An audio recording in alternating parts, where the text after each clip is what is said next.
안녕하세요. 행운 같은 신혼생활 77주차 신혼부부입니다. 여러분들 건강관리, 컨디션관리 잘들 하고 계신가요? 저는 중간감사 결과 팔로업 및 기말감사 준비하느라고 죽어가고 있습니다. 그럼에도 불구하고 여러분들께 또 이런저런 질문 내용에 대한 답을 드리고자 관종기가 발동한 나머지 이렇게 또 준비해왔습니다. 계산기스타 2편입니다. 첫 번째 질문입니다. 지금까지 질문들과는 사뭇 다른 느낌의 질문이에요. 안녕하세요 신혼부부님, 열심히 내년 1자를 준비하고 있는 재시생 회린이입니다. 재시생인데 회린이일 수가 있나요? 여튼 저는 이동하는 중에나 공부하는 중에나 자기 전에나 항상 노래 듣는 걸 좋아합니다. 그런데 주변에서 그런 말들을 많이 하더라고요. 공부할 때에는 노래 안 듣는 게 좋다, 공부효율 떨어지기만 한다. 신혼부부님께서는 공부하실 때 노래를 들으시면서 했나요? 어떻게 하셨어요? 궁금합니다. 뭔가 억울함이 조금 묻어있는 질문이었던 것 같아요. 근데 이건 사실 제 전문 분야가 아닌데요. 제가 공부법 연구를 업으로 삼은 사람도 아니고. 근데 일단 저의 의견하고 몇 가지 팩트만 나열해 볼게요. 저는 초시생 때하고 재시생 때하고 공부하면서 노래 듣느냐 마느냐가 달랐습니다. 초시생 때는 노래를 엄청 들었습니다. 제가 좀 옛날 감성이 있어가지고 버즈라던가 SG워너비라던가 뭐 그런 노래 있잖아요. 2000년대 초중반 남자 고등학생들 심금을 울리던 MC 더 맥스 뭐 그런 거요.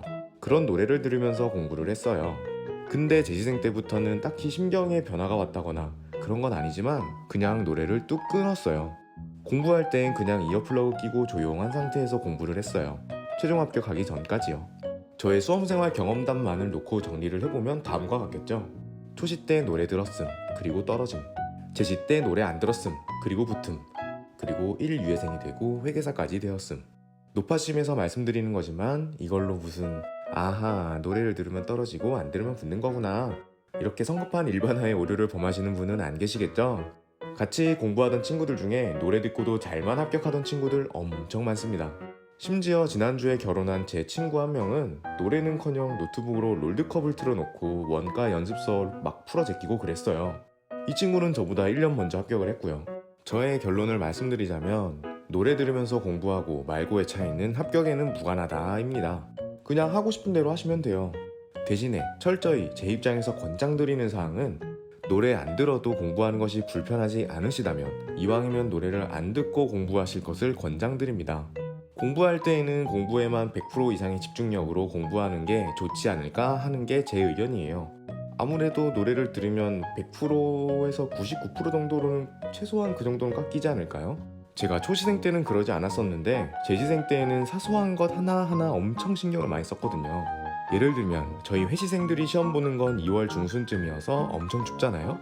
그래서 흔히들 시험장 갈 때에는 시험장 온도 변화에 능동적으로 대처할 수 있도록 두꺼운 옷 단벌이 아닌 얇은 옷 여러 벌을 준비해 간다, 그런 거 있잖아요. 저는 시험장 갈 때는 물론이고 그냥 공부할 때도 저렇게 입고 공부했습니다. 제가 평소에 공부하는 환경과 조건들을 시험장과 최대한 일치시켜서 시험장에서는 진짜 사소한 것 하나만큼도 제가 불편함을 느끼지 않을 수 있도록이요. 심지어는 마음가짐을 착하게 쓰자 나쁜 놈은 떨어지고 만다 이런 징크스 같은 것도 스스로 만들어가지고 길 걷다가 쓰레기 있으면 주워서 쓰레기통에 넣고 고시방 고양이 밥그릇에 밥이 비어있으면 간식 사다가 채워주고, 여하튼 이 세상 모든 긍정적인 에너지가 저를 향하도록 별의별 짓을 다 했습니다. 그만큼 비과학적인 요소들의 힘을 빌어서라도 합격하고 싶었거든요. 초시생 때 듣던 노래를 끄는 것도 앞서 말한 행동들의 연장선이었습니다.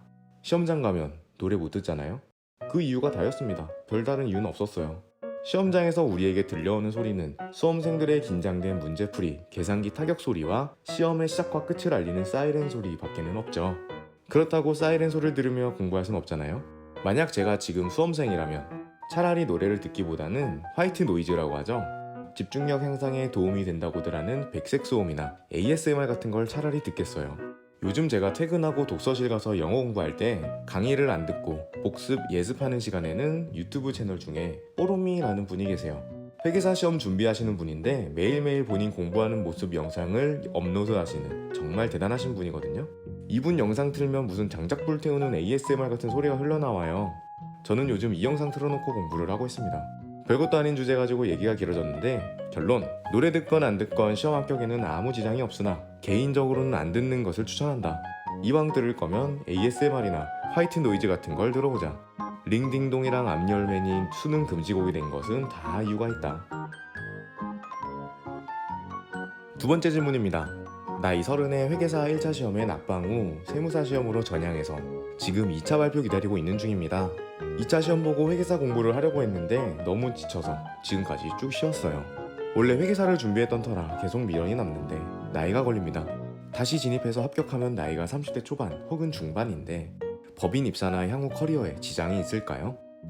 지금쯤에는 합격 결과가 나오셨을 텐데 어떻게 되셨을지 잘 되셨을지 궁금하네요. 일단 질문 주신 분 성별을 제가 모르겠는데요.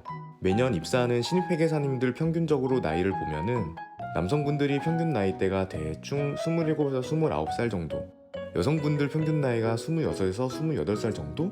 이 정도가 평균인 것 같습니다. 물론 저건 제가 감으로 때려 맞춘 평균치이기 때문에 저 범위를 벗어나는 분들도 굉장히 많습니다. 그리고 제가 저희 본부에 입사한 신입회계사분들 중에서 최고령 남자분 나이는 35살, 여자분 나이가 32살이었던 것 같아요. 질문 주신 분께서 남자이시건 여자이시건 간에 나이만 놓고 봤을 때는 빅펌에 입사가 가능할 것으로 보입니다. 물론 법인이 채용할 때 지원자의 나이만 보는 것은 아니긴 하지만요. 하지만 적어도 나이 때문에 빅펌 입사가 어렵다 라고는 말씀을 못 드리지 않을까 조심스레 말해봅니다. 저는 인사팀이 아니니까요. 그리고 여담으로 법인 입사는 그냥 한 살이라도 어릴 때 하시는 게 좋은 것 같아요. 미래의 회계법인에 계속 남아있을 것이건 아니면 다른 분야로 커리어를 넓혀갈 것이건 간에요. 저는 28살에 입사를 한 케이스여서 지금 31살인데요. 가끔 엄청 빠르게 입사하신 분들이 저랑 비슷하거나 오히려 어린데도 매니저 달고 있는 걸 보면 부럽거든요. 마지막 질문입니다. 저는 21년 시험을 준비하는 초시생이고요. 회세제먼 기본 강의를 마치고 동차 강의를 들으려고 하는데 아직 재무회계 선생님을 못 정해서 고민입니다. 기본 강의는 재호쌤으로 꽤 만족하며 들었는데 기동쌤 강의력과 왁구가 굉장히 강력하다고 해서 갈아탈지 말지 고민입니다. 왁구가 좋으면 문제풀이 시간도 확 단축시킬 수 있을 것 같기도 하고요. 또 한편으로는 2차 책이 재호쌤이 좋고 컴팩트한 반면 기동쌤 연습서는 가독성도 별로고 지역적이라고 해서 고민이네요. 회계에서 왁구의 중요성이 강사 변경을 할 만큼 중요하다고 생각하시나요? 동차 재무회계 선생님 추천을 부탁드려 봅니다. 이런 질문도 수험생분들이 여러 과목에서 많이들 하시는 고민이죠. 강사 선택에 대한 고민. 저의 재무회계 연대기를 잠깐만 말씀드려 볼게요. 일단 저는 처음 김현식 선생님 맛을 잠깐 본 뒤로 1차부터 최종 합격까지 외길 김기동 선생님이었습니다. 그래서 고시반 동생들에게도 항상 추천하고 다녔습니다. 외쳐 갓기동. 중급부터 고급까지 문제풀이 왁구 잡아준 게 정말 좋았거든요. 하지만 그 왁구라는 것 때문에 강사를 바꾼다? 그 정도까진 아니라고 봐요. 물론 강사를 선택할 때 고려사항 중 하나로 왁구의 파워풀함? 이런 게 고려될 수는 있겠지만 사실 문제풀이 방법 왁구라는 게 모양새를 약간 다르고 편의성에 변화를 준 것뿐이지 모든 강사분의 핵심은 다 똑같습니다. 저희 똑같은 기준서 공부하는 거잖아요. 이건 탕수육을 부어 먹냐 찍어 먹냐 어쨌든 취향 차이라는 말씀을 드리고 싶어요. 그리고 질문하신 분 말씀하신 대로 김재호 선생님? 진짜 이분도 갓재호로 소문나신 분이잖아요. 저는 강의를 듣진 않았는데 교재는 다 풀어봤거든요. 재시생 때 기출베스트랑 파이널 모의고사를 풀었었고 동차생일 땐 재무회계 연습서를 메인으로 풀었습니다. 교재에는 진짜 원탑 인정합니다. 약간 옛날 책 느낌 나는 거 빼고요. 하지만 저는 절대로 그래선 안 되겠지만 회계 공부를 처음부터 다시 하라고 한다면 김기동 선생님으로 다시 할 겁니다. 저는 강사를 선택할 때 교재, 왁구, 명성, 시장 점유율 등을 고려하긴 하지만 제일 고려하는 건 그냥 제가 이 강사분 강의 듣는 게 편하냐, 재밌냐 이걸 가장 중시하거든요. 저는 김기동 선생님 목소리도 좋고 유머 코드도 좋고 외모도 좋고 여튼 그냥 다 좋았습니다. 개인적으로 카페 운영하시면서 수험생분들과 계속 소통하는 것도 너무 좋았고 많은 도움을 받았고요. 한 줄 평. 김재호 선생님은 정말 선생님 같은 느낌이고요. 김기동 선생님은 강사 같은 느낌입니다. 그리고 질문 내용 중에 김기동 선생님 연습서의 가독성이 안 좋다?